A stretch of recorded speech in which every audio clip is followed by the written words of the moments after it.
What's triggering hate crimes in the U.S.? The latest attack in Portland, Oregon highlights anti-Muslim sentiment. Why are minorities vulnerable and what can be done to reverse the trend? This is Inside Story.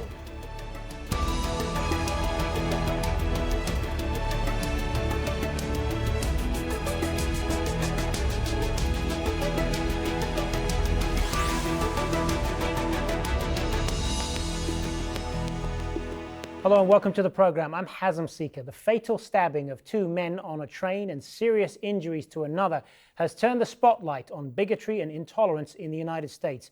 All three were standing up to a man who was heard racially abusing two young women, one of them a Muslim wearing a headscarf.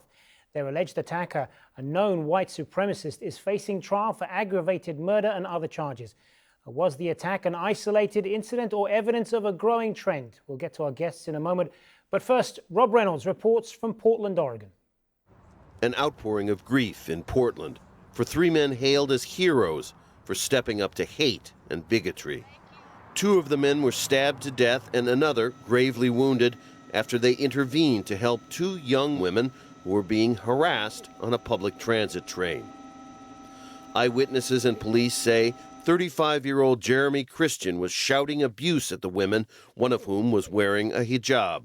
We all know that this divisiveness and this hatred and this bigotry that seems to be crossing our country like a wave, it's gone too far. And these three guys stood up on a train in Portland, Oregon and pushed back against the wave. And so what I would tell them is thank you for your courage. And now it's up to us. I'd say to the rest of us, now we got to back that. They took the action. They took the bigger risk. They made the bigger sacrifice. Now we've got to stand up and back them. And we will.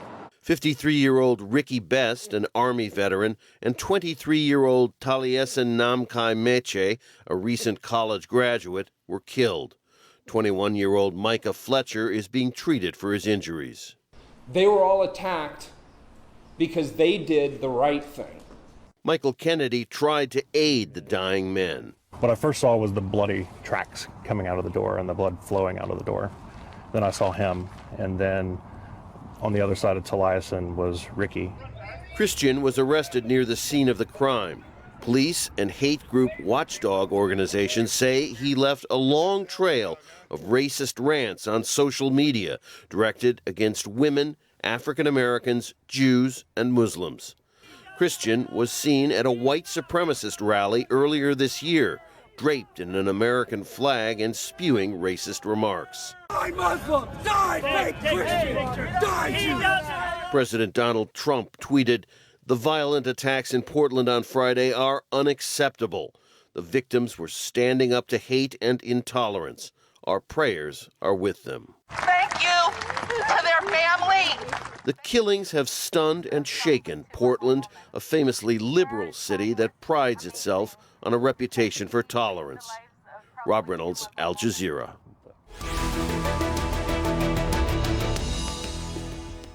There have been several high-profile hate crimes in the U.S. over the past few months. An elderly Korean lady was beaten by a young white woman in Los Angeles in February. Witnesses say the attacker yelled white power as she ran away. An Indian man in South Carolina was shot dead near his home in March. That was less than 2 weeks after another Indian man was shot and killed at a bar in Kansas. The gunman allegedly yelled, "Get out of my country." And synagogues across the U.S. have been vandalized with anti-Semitic graffiti this year. There were almost 50 bomb threats against Jewish community centers in January alone. So let's get to our guest then. In Portland, Oregon, we have HarrisSafar. He is national spokesman of the Ahmadiyya Muslim community. He is the author of Demystifying Islam, Tracking the Tough Questions. In Washington, D.C., Frederick Lawrence, a leading expert on civil rights, free expression, and bias crimes. Frederick is the former assistant U.S. attorney and chief of the Civil Rights Unit for the Southern District of New York.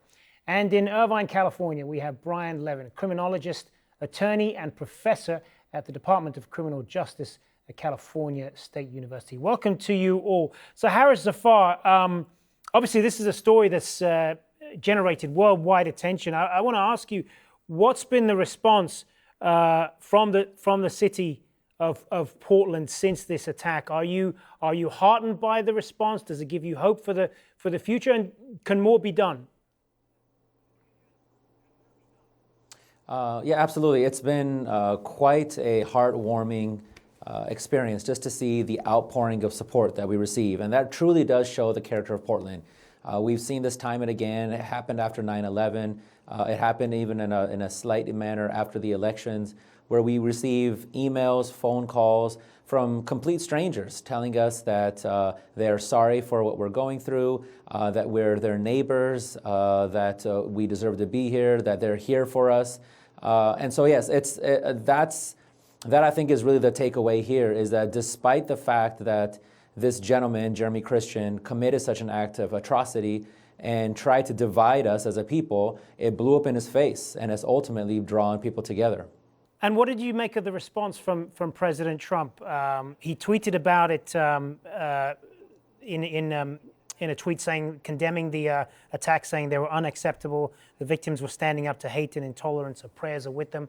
A lot of people welcomed that, but they also remarked on the fact that it was 3 days after the attack, and it was on his official White House account and not his personal Twitter account, which he normally uses.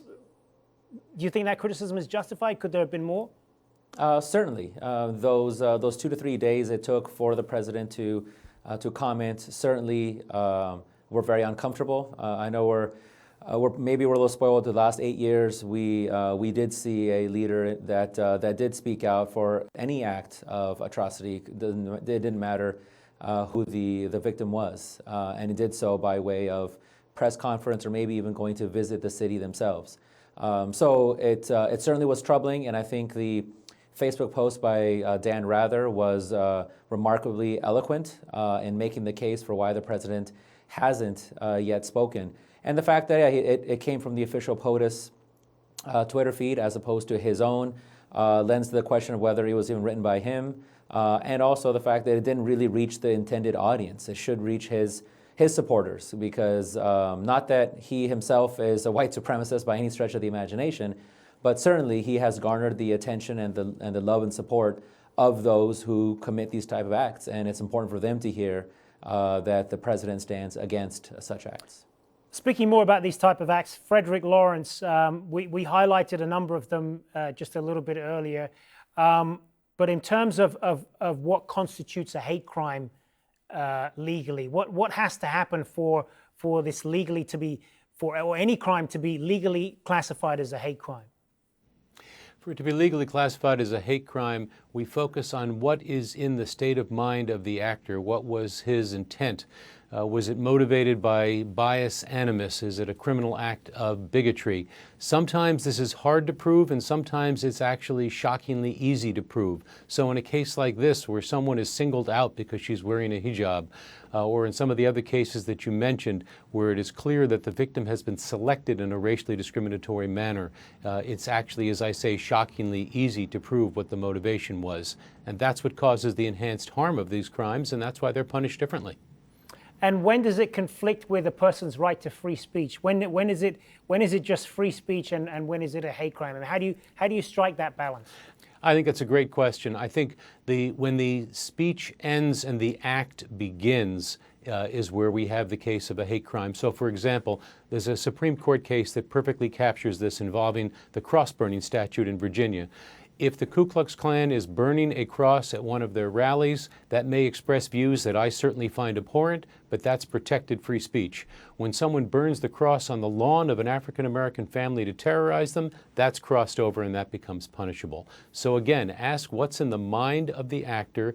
Is the actor trying to express something, even if it's hateful views, or is the actor trying to inflict focused harm on an individual? So again, coming back to what happened on that train in Portland, I think there's no question, but that Christian was not expressing views alone, which he's free to do, but was actually articulating in a way that would inflict harm, threat, and terror on two individual victims. Brian Levin, one of the things that we found in looking at the background to this is in the city of Portland, there's actually been quite a surprisingly high number of hate crimes reported in that city, which would surprise many people given that it's traditionally been seen as quite a progressive, liberal city. How do we make sense of that? How do we explain that? Well, interestingly enough, ProPublica has a self-reporting project of hate incidents, which include non-criminal incidents, and Oregon had the highest per capita number in the United States. And we've had a history, for instance, of racist and white supremacists in Oregon. The murder of Mullah Sarah some decades ago galvanized the nation on the problem of racist skinheads. Indeed, the Ku Klux Klan back in the 1920s saw Oregon as a haven for whites. So this is something that goes back decades.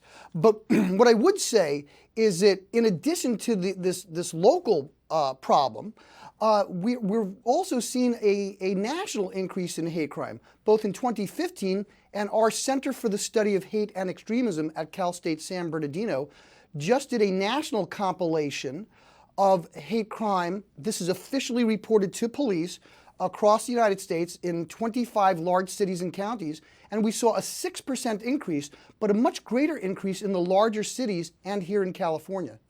And what does that put down to? A lot of people will blame the Trump administration and the rhetoric coming from him and his supporters. Well, I don't think we can lay everything at the feet of Donald Trump, but interestingly enough, we did another study that looked at what happened with anti-Muslim hate crimes after terrorist events and statements by leaders. And after President Bush spoke 6 days after 9/11, hate crimes dropped between 47 and 66%, depending on where you put the dividing line. In contrast, when then candidate Trump spoke 5 days after the San Bernardino terrorist attack, anti-Muslim hate crimes increased 87.5% above the already elevated levels of the December 2nd attack. His Muslim ban proposal was announced on December 7th. So it does appear that words matter, and there is a correlation between the statement of leaders and how communities and indeed criminals respond to these terrible things. HarrisSafar, how concerned are you about this rising level of hate crimes in the United States, not just against Muslims, but against a number of ethnic groups? Is this a real test of how tolerant a society the U.S. is going to be? Yes, absolutely. And I'm actually glad that you mentioned that it's not just Muslims. It's not a self-serving concern that we have, especially within the Ahmadiyya Muslim community. Our number one priority is the safety and security of this country and all of its residents. And that's why we say, free speech is good, but freedom and peace and security for all people is even better. So it's of grave concern to see and to hear the things that are said about Hispanics in this country, the things that are said about Muslims, African Americans, immigrants. It's been too much of a divide, and we do live, unfortunately, in a very divided time. The polarization has gone up, whether it's based off of religion, based off of political affiliation. The left and the right are being torn further apart, and there really is no end in sight. The only real solution I can think of is people having the ability to meet with those who they don't know. I mean, Pew Research came out with a poll in 2014 that said that 62% of Americans don't know a Muslim.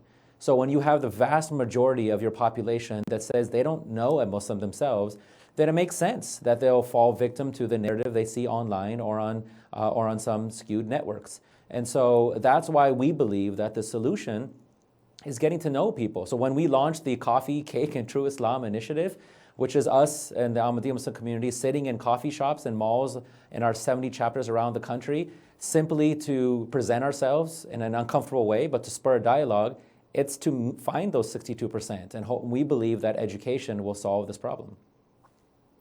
Frederick Lawrence, when you have the Attorney General, Jeff Sessions, who is the highest law enforcement official in the country, saying that he doesn't see the need to enforce the federal hate crimes laws that are on the books, because he doesn't see any evidence of a need to do that.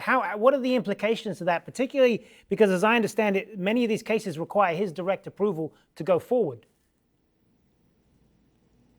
Federal hate crime cases, like any federal civil rights case, does require the approval, if not of the Attorney General, then of the Assistant Attorney General for Civil Rights. So that does require approval from Maine Justice, the Maine Department of Justice. But I'd go even beyond that. I think we really are talking about a major symbolic aspect when our leaders speak or don't speak on these issues.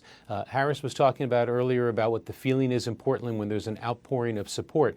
And similarly, when that support is seen not to be there, it has the opposite effect. So I think it is critically important that we do all the things he was talking about of reaching out and of educating. But from the point of view of law enforcement, there is both an important role for punishing criminals, but for expressing the values of the society through the criminal law.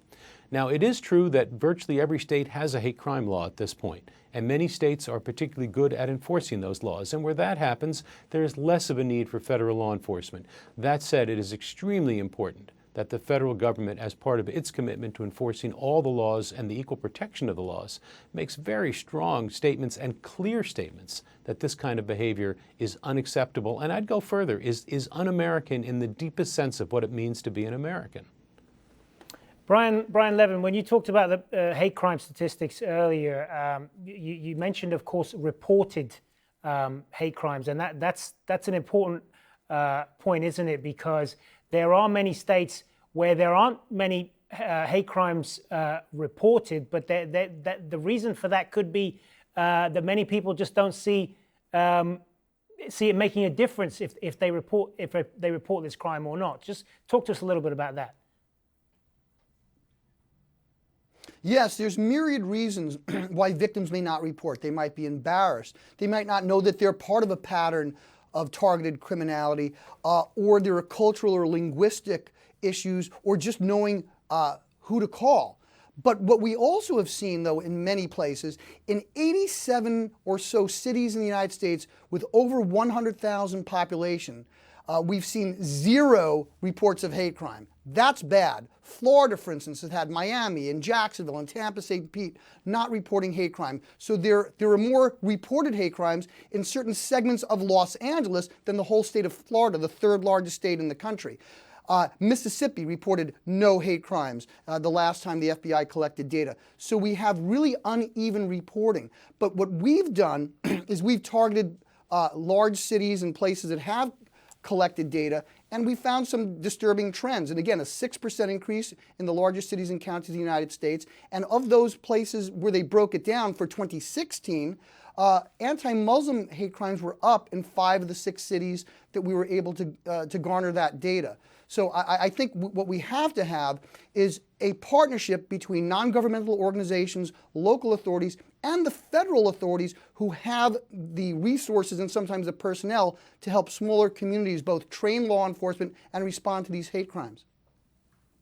HarrisSafar, what do you say to those particularly conservatives who have argued that while there's no justification for this kind of violence, there's no justification for hate crimes, you can put some of this down to political correctness, years of decades even of political correctness, people not being, the feeling that free speech has been silenced here, and this is the kind of, all of this is kind of boiling to the surface now. What do you say to that? Well, first I'd say that that I seek no desire to inhibit anyone's speech. I do believe anyone should have the right to, even if they have a complaint about Islam. That doesn't offend me at all. I do believe there is something to be said about a movement to push back a little too hard at even honest criticism. So if there are critics of Islam that believe that Sharia is something that's scary, or that Islam has some oppressive practices, I don't mind them sharing that. And so I don't think it's healthy to silence them. There is, I think, there is usually a yo-yo effect of a cause and effect. And so I do cherish those people who have such bleeding hearts and are so empathetic and sympathetic that when I meet them at the mall, they apologize for what's happening, even though they owe no apology. An African-American Muslim who's sitting next to me received an apology from a white American lady apologizing for slavery. Now, I do believe that this idea of white guilt has probably gone a bit too far. That I don't think people need to feel guilty for just what their race is, or even what their views are. And so that type of silencing, I do believe, has empowered those in the alt-right, the Richard Spencers of the world, who are now lashing out and speaking out in a lot greater ferocity than they used to. So yes, I do believe there's something to be said about how one side is provoking or balancing out the other. But at the same time, that can never be part of a dialogue when talking about an act of violence or anything that's prejudiced or racist in nature. That they should never say, well, I would never justify violence, but I think that needs to be a separate conversation, and we should all be able to come to the table and say that we at least believe in equal protection under law and equal rights as human beings. Frederick Lawrence, when Harris talks there about dialogue and coming to the table together, when you look at the public discourse in America right now, it's very partisan, it's very tribal almost. I mean, how difficult is it going to be to navigate through all of that? You raise a very important point. I think it is very difficult, and that's why it's particularly important to see the pushback to events like this.